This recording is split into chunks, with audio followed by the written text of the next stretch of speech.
So I peeled fingers off.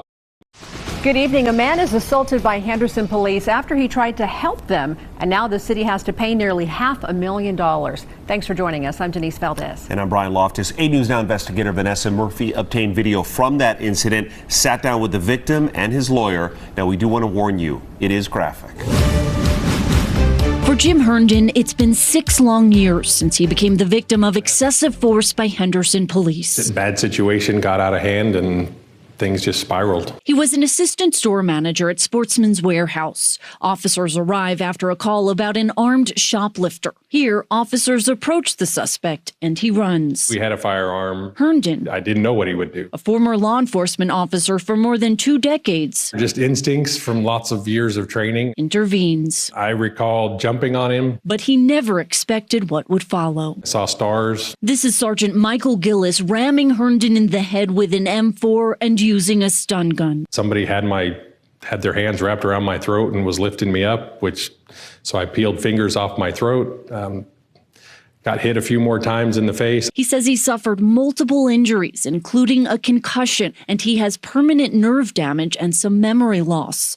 But there's one moment he can recall after the incident. They kind of chuckled and said, "Hey, we must have mistaken you for the bad guy." And it was really at that moment that I was kind of like, I felt like, well, they're all standing out here getting their story straight. He later reached out to the city of Henderson To even do the complaint and do the follow-up with that. I mean, they don't make it easy at all. In 2021, attorney Marjorie Huff filed a lawsuit against the city, Sergeant Gillis, and 5 other officers. It was very clear to me that, number one, the police had no plan, that they escalated the situation to a point that it did not need to escalate. It was safer to have more people.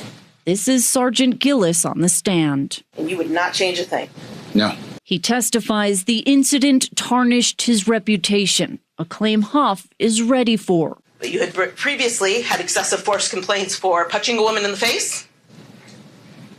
There was questions on it, allegations, yeah. You had allegations against you for sexually harassing women at the Starbucks where you would do your paperwork. I don't think it was that wordage, but yeah. Also for inappropriately selling weapons, Yep.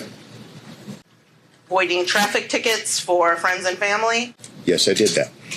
5 to 10 inquiries about using excessive force by Internal Affairs.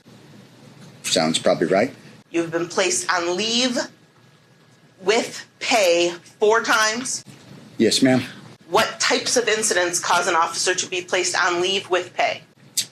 Shooting incidents where somebody dies or there's substantial bodily harm to that person. And then the verdict, the city of Henderson must pay $450,000. What stands out to you about the Henderson Police Department after handling this case? They clearly have a culture that allowed this to happen. They had no intention of properly investigating either the incident or the internal affairs investigation. The whole thing was just a big rubber stamp. We're just going to say they did the right thing. It was never about money. It was about accountability. My only hope is that it's enough that it will make Henderson change their ways, and I worry about that. He says the video shows the moment his life changed forever. Still difficult to watch, but he says he hopes his story may inspire others to seek accountability. Vanessa Murphy, 8 News Now.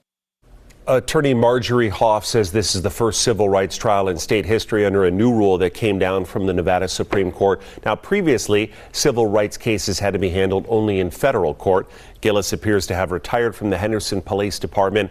Vanessa reached out to the city, did not receive a response in time for this report.